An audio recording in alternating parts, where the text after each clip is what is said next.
Welcome to the Jennifer J. Hammond Podcast. Jennifer is a licensed realtor, educator, speaker, and best-selling author. Jennifer's goal is to help you find your yay in every day. Jennifer is grateful for the opportunity to educate, empower, and inspire you with powerful conversations, insights, and new viewpoints. Here's your host, Jennifer J. Hammond.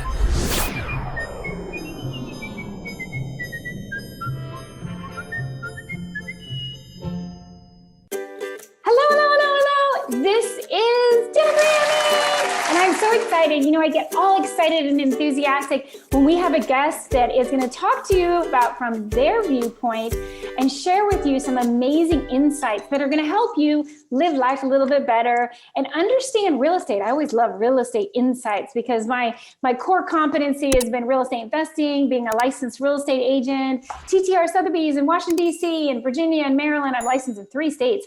But I want you to understand my amazing guest. She has a viewpoint that I can really relate to because she's also an island girl. Yay! So this is Natajia Miller. She's anti-racism educator. I love that title. Anti-racism educator, diversity and inclusion consultant, and a travel host. So yay! Applause. Welcome to the show. Thank you so much, Jennifer. I'm so happy to be here, and your excitement makes me excited. So thank you for having me, and looking forward to having this awesome discussion. Well, thank you. And I have to start. So, of course, I grew up in Key West, and I grew up as an island girl. But you are from the Bahamas, right? And then you moved to the States. Exactly. And I'm not just from the Bahamas because, when your listeners hear the Bahamas, they're probably like, oh, yeah, I've been there on a cruise, when I went to Nassau. I am so island, Jennifer. My island has a population of 100 people. So we understand each other better than you even think, right? Yeah. So I'm super island. Yeah, because I moved to the big island of Key West, which is 2 miles by 4 miles, when I got into high school. But before that, I was on all of the other islands that are much less populated and very country and very island. We grew up without a TV. I always had a boat, a little bitty boat. Sometimes I had a motor and engine in the boat, but most of the time it was learning to just row around, and that's how I got around most of the time. So I am the island girl kind of Tom Sawyer life that most people would have no idea or understanding of. So I was so happy when I met you because I'm like, oh my gosh. And so I guess I'm going to start with the culture shock. Let's start with that. So when you moved to the United States, walk us through the story and learning in a radical way about driving while Black.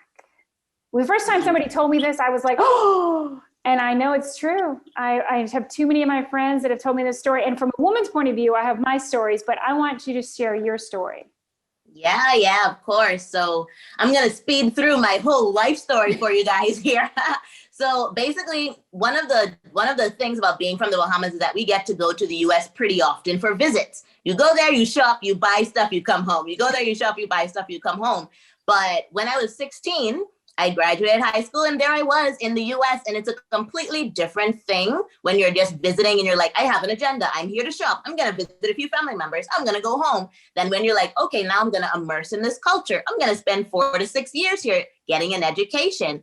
And before I even started driving in the U.S., I had other walking in university while Black instances. For example, the first day that I arrived in the U.S., there were students everywhere. It's like everybody's coming in, orientation, blah, blah, blah. And these 3 ladies walked up to me and they were like, hello, my name is Maria. And I'm just like, well, maybe they assume that I'm African and I don't speak English, but hi, I'm from the Bahamas. My name is Natajia. And even as I continued to speak in this way, they still said, nice to meet you. And then one of the girls, I kid you not, actually asked me where I got my jeans. And I'm like, whoa, she noticed my fashion sense, right? And then I was just like, oh, yeah, I don't even remember. They're super old jeans. And then she was like, don't you guys wear grass skirts in the Bahamas? And I was just like, well, not really. So there was this entire perception of people from the Bahamas that we wear grass skirts and coconut bras and live in huts and things of that nature. So that was a big culture shock for me, Jennifer, because especially being in Miami, this is not like Vermont, somewhere deep, far away. Like this is like 30 minutes away from the Bahamas. So I wasn't expecting that. So the culture shock was like, wow, people really are not educated. They really don't understand. And then, after that experience, so I went to university in Miami, did my 4 years, woohoo, go Bucks. And then I moved to Georgia. And on the way to Georgia, Jennifer, yes, I know when I said Georgia, I saw you like, woof, you can imagine. So that's where the entire driving while Black incident started, because Miami is still very, very multicultural, very open in most ways and things like that. So going from Miami to Georgia was another culture shock for me, moving from Florida to Georgia, because the culture is very different. People think that because the US is one country, it's one culture, but it's absolutely not. And I learned that the hard way. So I was driving with my mom, and it was late at night. It was like, I think around 10 p.m. And we started driving from Miami to where I was going, which is Statesboro, Georgia, where Georgia Southern University is. And it's about a 9-hour drive. So on our way there, I'm on cruise control, 5 miles per hour. He didn't go around me. And I'm just like, okay, I guess I'll pull over then. And then I pull over and I'm just like, I guess he's just checking something, maybe a taillight. So I'm like, Mom, go in the glove compartment, get everything, get ready. And the next thing I know, like this person comes and starts banging on my window. And I'm just like, what's going on? So I roll the window down. I'm like, good evening, officer. And he says, open the door. So like, I'm like taken aback, like what's going on here?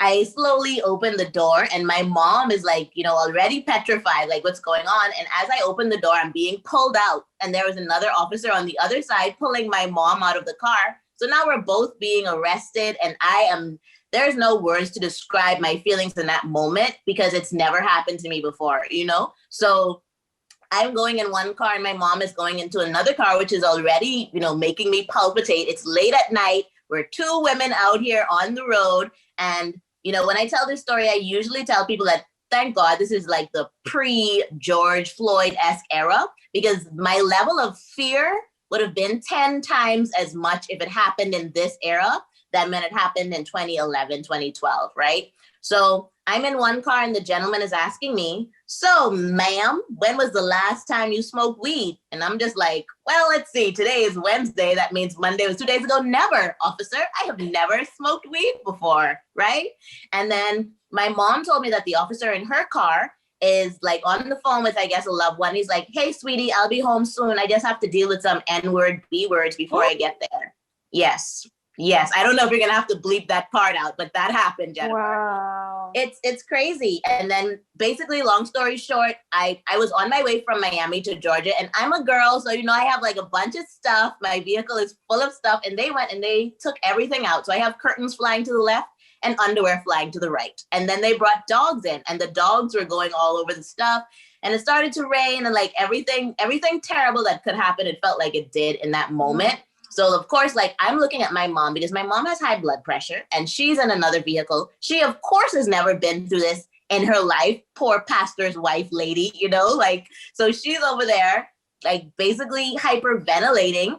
And then they tell us we have to go to the station. We have to leave our stuff. So we left our stuff on the side of the road, and I'm still in a separate car, and I'm just like looking back. My only focus is, where's my mom? Where's my mom? Is my mom still here? And even though this was like the pre-Breonna Taylor, George Floyd era, I still felt, and I'm going to be completely honest with you, I still felt like I was going to be raped and murdered that night.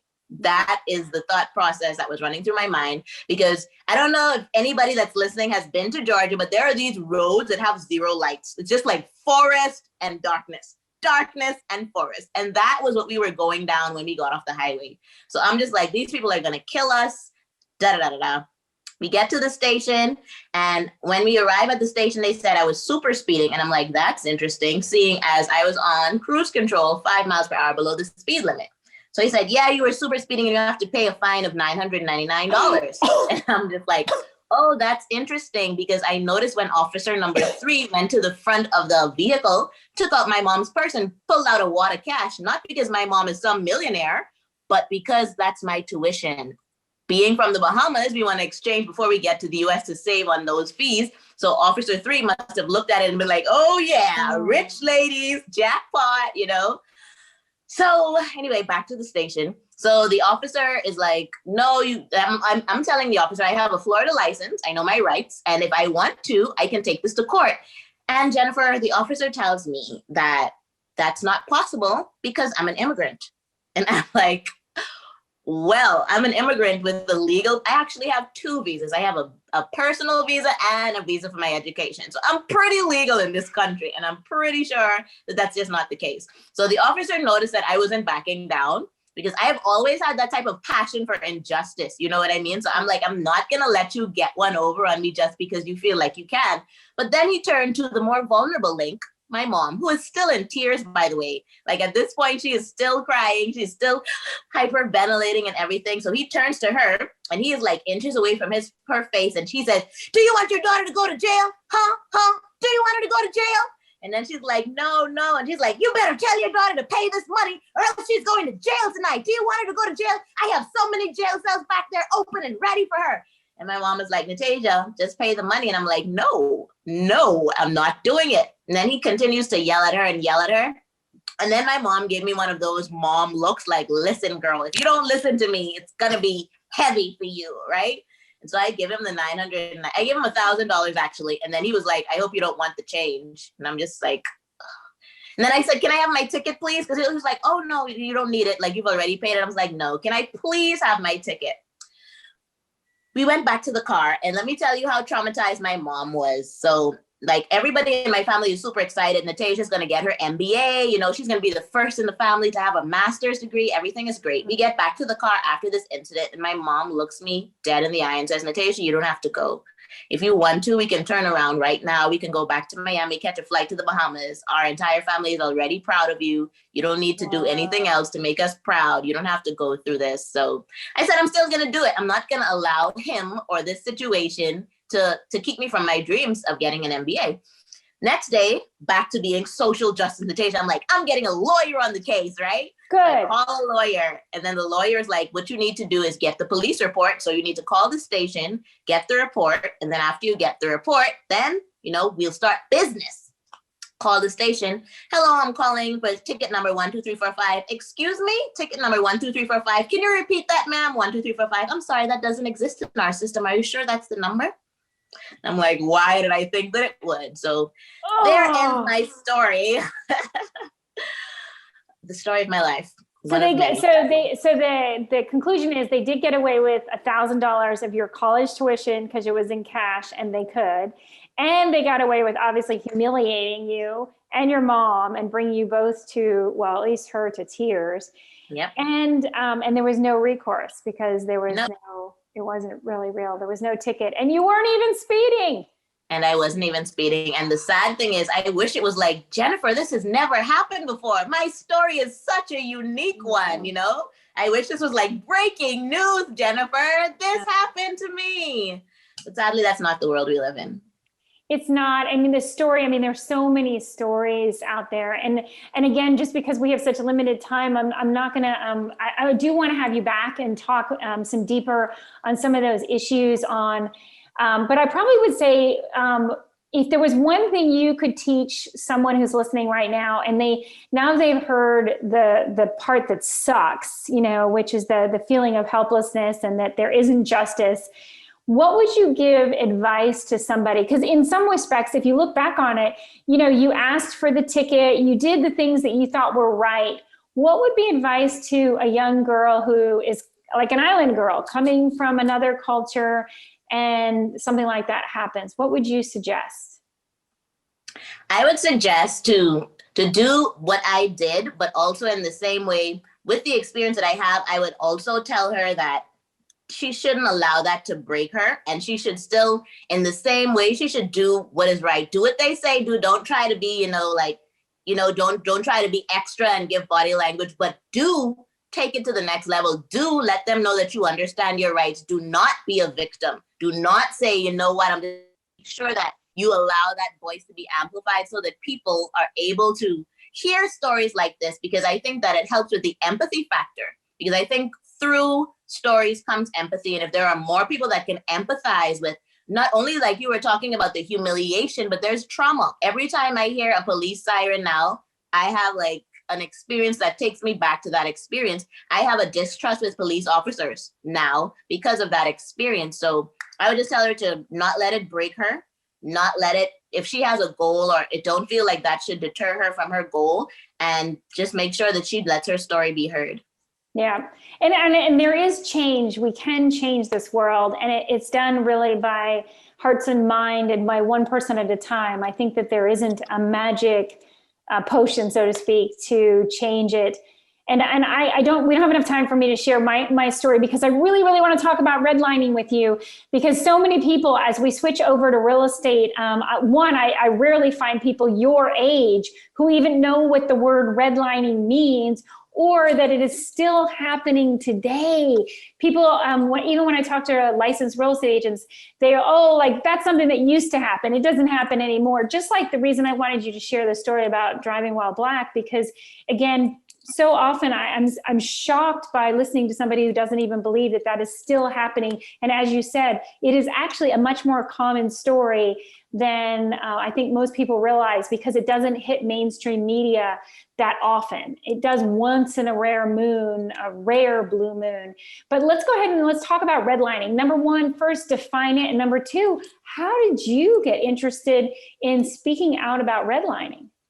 Yeah, of course. So redlining is basically, to break it down at its most like easy to understand form, it's basically discrimination as it relates to real estate and housing, right? So not only back in the day, but even now, well, there were areas that, okay, this area is for white people. This is the good area. This is the area that's not the slum. This is the area where there's not a pond next to it. This is the area where it's easy and good to harvest food and everything. And then this area is for the Black folk.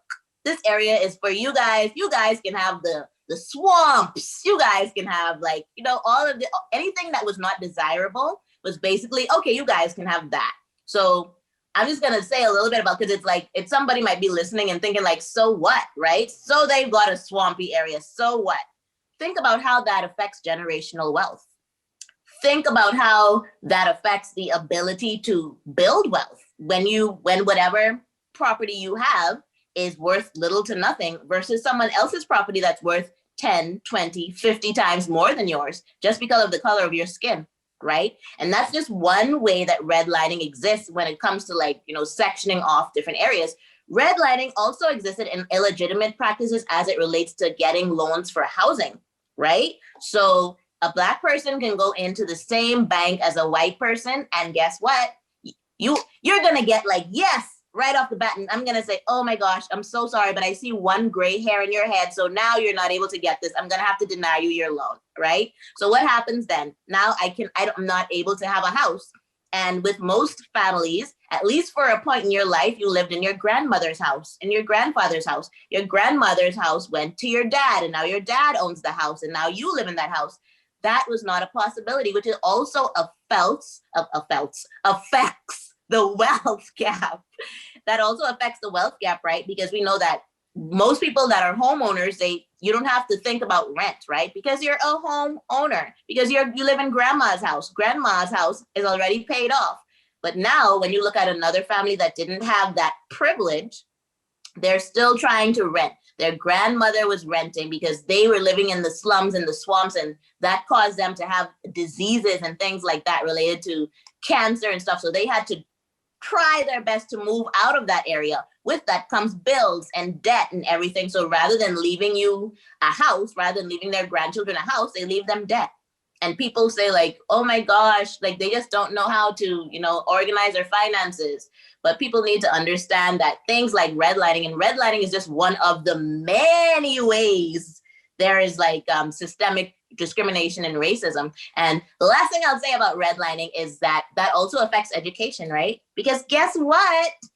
Schools get their money from property taxes. Yeah. Woohoo! And if property taxes are little to nothing, guess how much resources you have.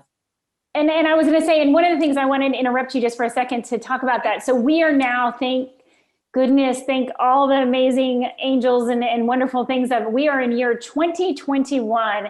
And, there's so many wonderful, I want to say it's a new start and we're going to find new opportunities. But year 2020, which most of us will never, ever forget with this pandemic that has happened, one of the things that I found very quickly was when everything got shut down and everybody had the stay-at-home orders, one of the things that they did, I think it was within about 2 weeks of the stay-at-home order, is they immediately classified licensed real estate agents as frontline workers. And I was like, what?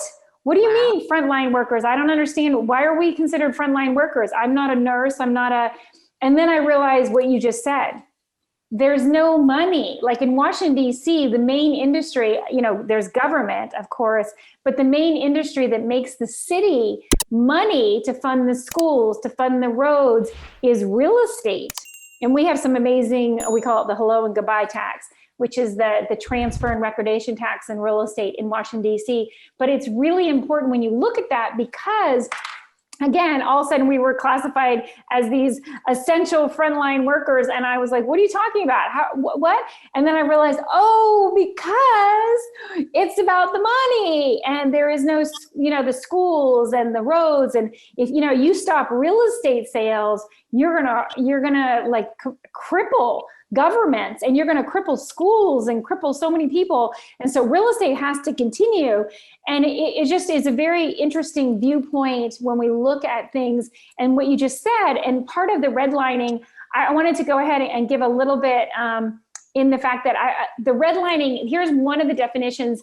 It's a discriminatory practice by which banks, insurance companies, mortgage lenders, specifically discriminate. And they're all done, and specifically, a lot of times, traditionally, people think about it on inner city neighborhoods. But the reason I mention it and I say, hey, let's talk about that definition is it's not just real estate, it's insurance, it's all sorts of things that are around it.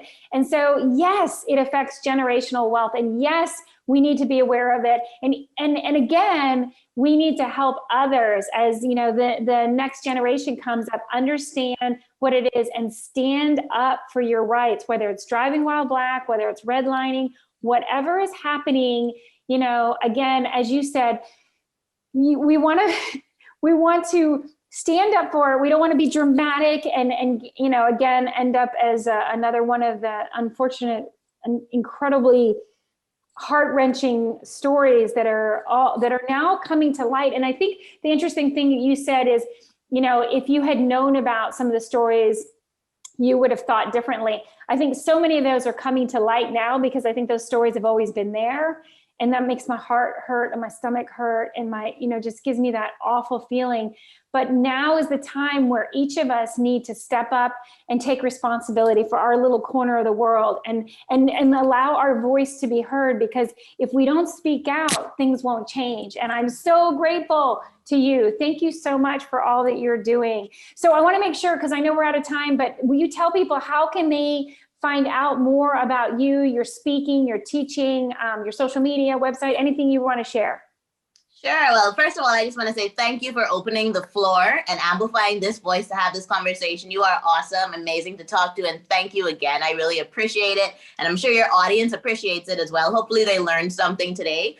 But yeah, if you guys want to find me, I am on Facebook, Natajia Miller. You can DM me and ask me all of those questions that you're like, oh my gosh, I'm so afraid to ask. And oh my gosh, is this okay?